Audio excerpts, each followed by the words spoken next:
दोस्तों नमस्कार, मैं उमेश कुमार कुशवाहा अपने खेत में आया हुआ हूं और पूरा खेत आपको घुमा के आज दिखाऊंगा और बकरी पालन से इसका क्या संबंध है। और यही वो कारण है जिससे बकरी पालन में लोग सफल होते हैं और इसी के वजह से बकरी पालन में फेल भी होते हैं लोग। तो यदि बकरी पालन में आप सफल होना चाहते हैं तो वीडियो को लास्ट तक देखें। मैं अपने नए चैनल पे आप लोग से वादा किया हूं कि वो हर एक चीज़ें मैं आपको दिखाऊंगा जो मैं करता हूं और बकरी पालन में सफल होने के लिए वो करने चाहिए।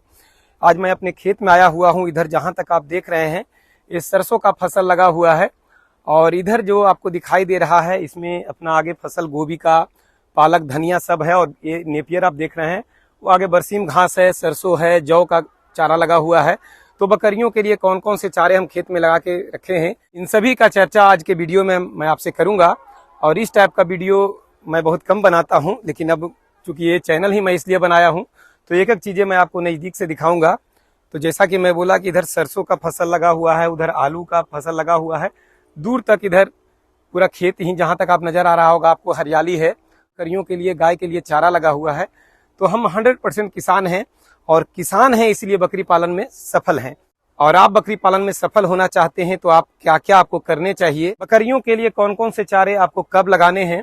ये ठंड का सीजन अभी है तो इस सीजन में हमने क्या लगा के रखा है जिससे हम कम खर्च में बकरी पालन करते हैं। एक एक चीज़ें हम आपको चल के समझाऊंगा और बताऊंगा जिससे आपको बेनिफिट होगा और आप भी अपना इस पे अप्लाई करेंगे। यदि फार्मिंग में आप सफल होना चाहते हैं तो इस तरीका का ज़मीनी स्तर का वीडियो जो कि आपको सफल बनाएगा वो देखना बहुत ज़रूरी है। तो आज के वीडियो में मैं पूरा कंप्लीट एक एक चीज़ों के बारे में आपको बताऊंगा कि कौन सा चारा मैंने कब लगाया था, ये कितना दिन इसका कटिंग चलेगा, इससे क्या क्या फ़ायदे होते हैं, जानवरों को खिलाने में क्या सावधानी रखना चाहिए, इन चारों के बारे में मैं पूरा एक एक डिटेल आप लोग के बीच में रखूंगा। तो वीडियो में आप लोग को लास्ट तक बने रहना है। चलिए खेत में चलते हैं और पूरा एक एक चीज़ों को हम आपको समझा कर बताते हैं। इधर जो आप देख रहे हैं इधर नेपियर का फसल लगा हुआ है और बहुत ज़्यादा पानी आ जाने की वजह से इसमें सारे फसल खराब हो गए थे और फिर से हमने लगाया है। तो ठंड में इसका बढ़वार कुछ कम होता है लेकिन ये फिर भी अपने उठान पे है और एक एक जगह से कम 10 कल्ले 20 कल्ले इस टाइप का इसने निकाले हैं।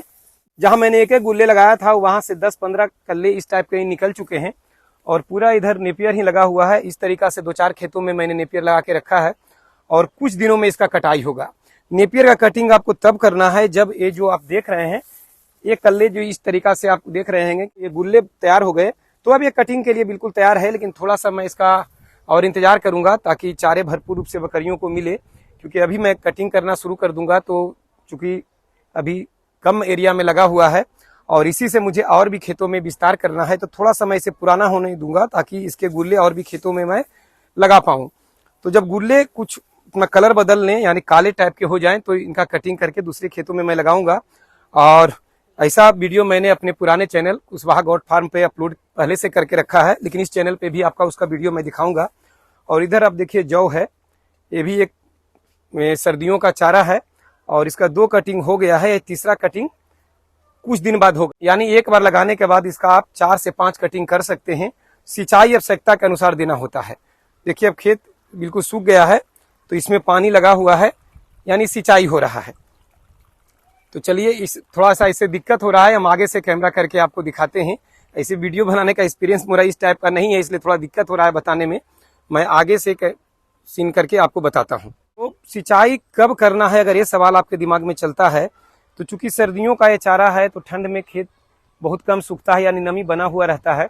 और जिस तरीका से ज्वार के चारे को आप सूखे खेत से कटिंग करके नहीं खिला सकते, लेकिन इसको आप खिला सकते हैं। अगर खेत सूखा हुआ है फिर भी इसके चारे को आप कटिंग करके खिला सकते हैं।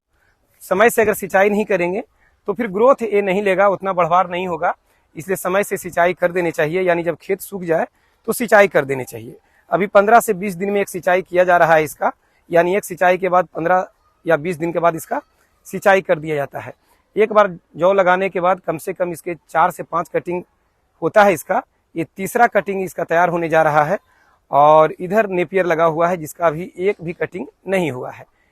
यानी अभी ये जब तैयार हो जाएगा तो इसका कटिंग शुरू करूंगा, उस समय आपको वीडियो बनाकर दिखाऊंगा। और उधर आगे मक्का भी आपको दिख रहा होगा, इधर सरसों है और बरसीम घास है, तो वहां चल के हम आपको दिखाते हैं। ये पूरा आगे तक जहां तक आपको दिखाई दे रहा होगा फ्लसबीन लगा हुआ है, लहसुन का फसल है, पालक है, उधर गोभी का है। यानी हम किसान हैं और इसी से एक बकरी पालन भी इसी से जुड़ा हुआ है। यानी जो भी खेत के अपने चारे हैं, खेत के जो फसल है, जैसे आप गोभी देख रहे हैं, तो जब गोभी का कटिंग शुरू हो जाएगा तो इसके पत्ते बकरियों को या फिर गायों को खिलाया जाएगा। तो इस तरीका से यदि आप किसान हैं तो कम खर्च में आपका फार्मिंग हो जाता है। अब इधर गोभी आप देख रहे हैं, आगे भी आप उधर देख रहे हैं गोभी लगा हुआ है, उधर बिल्कुल तैयार है गोभी, जो कुछ दिन में उसका कटिंग होगा। बीच में आप टमाटर देख रहे हैं और इससे पहले भी टमाटर जो एक है वो रेडी हो चुका है। तो ये बिल्कुल चैन सिस्टम से फसल लगा हुआ होता है और फसल चक्र के अनुसार हम लोग खेती करते हैं ताकि एक ही बार तैयार ना हो जाए, वो चलता रहे। और इधर बरसीम का है, खेती किया हुआ है, बरसीम है और ये बरसीम भी तीसरा कटिंग पे है। यानी एक बार लगाने के बाद 5-6 कटिंग ये भी चलता है आराम से, या उससे ज़्यादा भी चलता है। और इधर देखिए जो पहला कटिंग जो इधर हो रहा है, ये पहला कटिंग का ये है और बाकी जो 2 कटिंग हुआ है उधर है। दोनों में अंतर ये है कि जब मैं बरसीम लगाया था तो उसमें सरसों भी डाल दिया था, क्योंकि बरसीम के साथ अगर आप सरसों डाल देते हैं, यानी बरसीम के साथ अगर आप सरसों मिलाकर बोते हैं तो सरसों बकरियों के लिए बहुत ही अच्छा हो जाता है इस सीजन में। एक बार आप कटिंग कर लिए तो दोबारा तो बरसीम फिर से कल्ले मारकर तैयार हो जाएगा, लेकिन सरसों दोबारा नहीं जमेगा। यानी एक बार कटिंग करने के बाद सरसों के कल्ले नहीं निकलते। तो ये बरसीम भी सर्दियों का चारा है, इसे भी अक्टूबर तक, सितंबर अक्टूबर लास्ट नवंबर तक लगा देने चाहिए। हाँ, नेपियर को आप कभी भी लगा सकते हैं, लेकिन जौ और बरसीम को सितंबर से लेकर अक्टूबर और लास्ट नवंबर में बहुत ज़्यादा लेट हो गया है तो लगा देने चाहिए। इधर मक्का का फसल लगाया हुआ है, उधर देखिए उधर छोटे मक्के हैं, इधर मक्का इस पोजीशन का है। तो मक्का हमने साइलेज के लिए लगाया है। और जब मक्का एक बहुवर्षीय चारा की गिनती में आता है, यानी 12 महीना इसे आप लगा सकते हैं। हाँ, ठंड में अगर टेम्परेचर बहुत ज़्यादा नीचे गिर जाए, तापमान अगर 10 डिग्री से नीचे आ जाता है तो फिर इसका बीज का जमाव नहीं होगा। तो ये हालात देखते हुए मक्के को बोना है और 100 ड्यूरेशन का मक्का लगाया गया है ताकि कम समय में हो जाए और इसका साइलेज बनाया जाएगा। यानी मक्के का साइलेज बनाकर बकरियों को खिलाऊंगा। और साइलेज का वीडियो पहले भी मैं अपने पुराने चैनल कुशवाहा गॉड फार्म पर अपलोड कर चुका हूं, तो उस पर भी जाकर आप देख सकते हैं। और जैसे ही साइलेज में बनाऊंगा तो फिर से इसका वीडियो मैं इस चैनल पर भी दूंगा, जो कि आप देख पाएंगे। दोनों चैनलों पर वीडियो लगातार अपलोड होते रहेंगे। इस चैनल पर मैं विशेष रूप से किस तरीका से फार्मिंग करता हूँ, खेती बाड़ी किस तरीका से करता हूँ, क्या फायदे खेती से बकरियों को हो जाता है, ये सब चीज बताने का प्रयास करूंगा। तो अब मैं इतना आपको घुमा के दिखाया, बस इसलिए दिखाया कि अगर आप खेती से जुड़े हुए हैं और बकरी पालन कर रहे हैं तो आपके लिए बहुत ही कम खर्च में बकरी पालन होने वाला है। यदि आप खेती बाड़ी करते हैं और साथ में बकरी पालन करते हैं तो आपको कहीं से भी फेल होने का कोई चांसेस नहीं है, क्योंकि यदि चारा है तो बकरी है और हरा चारा भरपूर रूप से मिल जाए तो बकरियों को विटामिन भी मिल जाएगा और कई तरह के घास अगर आप देते हैं तो उससे खनिज का भी पूर्ति हो जाएगा।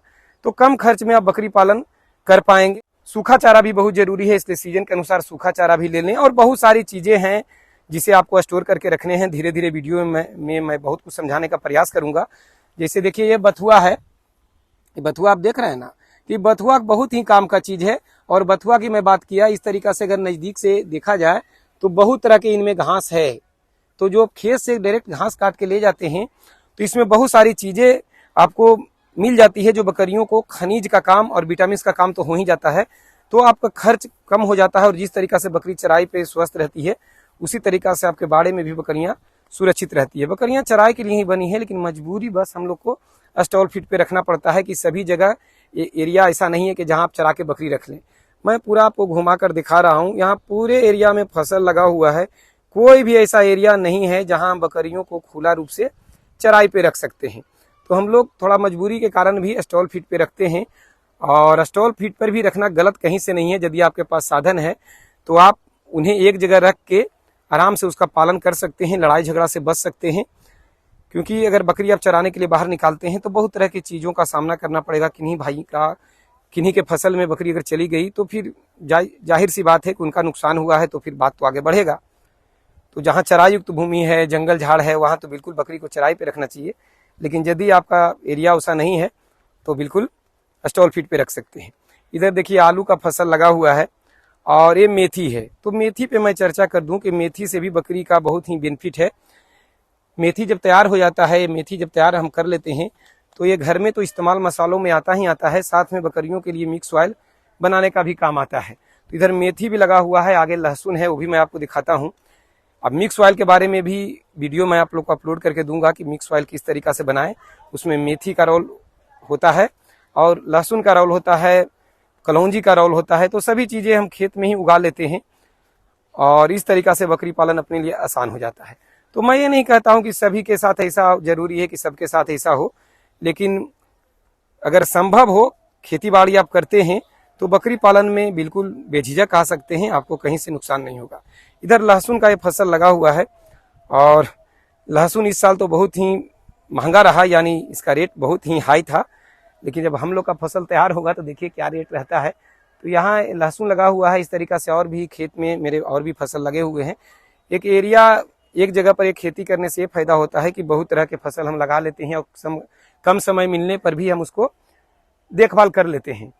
यानी ये घर के नज़दीक ही है, जैसे कि आप देख रहे होंगे। तो आगे एक केले के पेड़ के पीछे स्कूल है, स्कूल के सीधे सामने मेरा मकान है और इधर बगीचे, जो पानी का टंकी आप देख रहे हैं, इसके पीछे आगे जो आपको दिखाई नहीं यहाँ से दे रहा होगा, उधर ट्रेनिंग सेंटर है और इधर खेत है और ट्रेनिंग सेंटर के जस्ट बगल में ही आगे जाकर के मेरा बकरी फार्म है। तो सभी चीज़ें एक जगह हो जाने से एक बहुत अच्छा हो जाता है, इंसान आराम से अपना कोई काम कर पाता है। इस तरीका का वीडियो बनाने का मेरा कोई एक्सपीरियंस विशेष है नहीं, लेकिन फिर भी मैं पूरा एरिया घुमा कर दिखाने का प्रयास किया। आपका समय बहुत ही कीमती है, इसलिए ज़्यादा समय नहीं लूँगा। खेती बाड़ी का वीडियो बस इसलिए आपको दिखा रहा हूँ कि खेती बाड़ी से अगर जुड़ के आप रहते हैं तो बकरी पालन, गाय पालन बहुत ही आपके लिए आसान हो जाता है। मैं इतना दिन से फार्मिंग कर रहा हूँ, मैं इस पोजीशन पे हूँ कि अगर खेती ना भी करूँ तो मेरा काम चल जाएगा, लेकिन मैं ज़मीन से जुड़ा हुआ इंसान हूँ। मेरा औकात ही है कि मैं खेती बाड़ी करने वाला इंसान हूँ, तो मैं ये करूँगा। इसमें मुझे किसी प्रकार का शर्म नहीं है, मुझे कहीं से कोई झिझक नहीं है और इसके वजह से ही मेरी बकरियां स्वस्थ है और मैं बिल्कुल आत्मविश्वास के साथ फार्मिंग कर रहा हूं। बहुत सारे लोग फार्मिंग में आए, बहुत सारे लोग फेल हो गए और मैं इसमें बिल्कुल निश्चिंत होकर टिका हुआ हूं और आप लोग का सहारा रहा, आप लोग का दुआ रहा, आप लोग का सहयोग रहा, तो मैं सब दिन फार्मिंग में आपको दिखाई दूंगा। क्योंकि आत्मविश्वास तो अपने पास है ही, बाकी दुआओं में आपको याद रखना है मुझे। और कोई भी इंसान ऊपर वाले की कृपा से ही कोई भी काम करता है। देखिए, जिससे मैं बोला कि उधर फूलगोभी लगा हुआ है, एक ही बार नहीं लगाया जाता है। देखिए, वो फूलगोभी तैयार होने वाला है, उधर भी फूलगोभी लगा हुआ है और आगे भी पूरे एरिया में फूलगोभी लगा हुआ है। तो फूलगोभी मैं इसलिए बोल रहा हूँ कि फूलगोभी के पत्ते बकरियों के लिए बहुत काम आ जाते हैं। तो इधर देखिए फूलगोभी है जो बिल्कुल अब तैयार होने वाला है, कुछ दिन में इसका कटिंग होगा, तो फिर बकरियों को फूलगोभी के पत्ते खिलाए जाएंगे और सभी चीज़ों का मैं वीडियो आप लोग के बीच में डालूंगा। और एक मनोरंजन के तौर पर ही वीडियो देखते हैं तो धीरे धीरे हर चीज़ें आपको समझ में आ जाएगा कि भाई किस तरीका से हमको खेती करना है। अगर खेती में भी रुचि लेते हैं, वो भी धीरे धीरे मैं बताऊंगा कि कब कौन सा बीज डालने हैं, कौन सा पेस्टिसाइड का इस्तेमाल करना है, खेत का कोड़ाई कब करना है, कौन सा फसल कब लगाने हैं, ये सभी चीज़ें मैं आपको बताऊँगा। A+ बीन का खेती भी मैं करता हूँ, A+ बीन है और इसका भी अच्छा खासा रेट मिल जाता है मार्केट में और ये भी बहुत ही अच्छी तरीका से फलता है। इसमें फल बहुत ज़्यादा, फलों का संख्या इसमें बहुत अच्छा होता है। यदि आप अच्छे क्वालिटी का बीज लगाए हैं तो फलों का क्वालिटी भी बहुत अच्छा होता है और फसल बहुत ही अच्छे होते हैं। उसी तरीका से बकरी पालन में भी अगर बकरी का चुनाव बढ़िया करते हैं आप, तो फिर उसके बच्चे अच्छे आएंगे और बकरियां स्वस्थ रहेगी और उससे आप 2 पैसा कमा पाएंगे। इसलिए फार्मिंग में भी जिस तरीका से फसल पे हम फोकस कर रहे हैं कि फसल अच्छे बीज लगाने चाहिए, अच्छे देखभाल करने चाहिए, तो देखभाल आप अगर बहुत अच्छा से आप कर रहे हैं लेकिन बीज ही अच्छे नहीं डाले हैं आप खेतों में, तो फसल अच्छा नहीं होगा। इसलिए फार्मिंग में भी बकरियों को अगर बढ़िया से केयर करना है तो पहली बात तो बकरी अच्छी होनी चाहिए और दूसरा है उनका फीड मैनेजमेंट बिल्कुल क्लियर होनी चाहिए। तो दोस्तों, बस आज के वीडियो में बस इतना ही।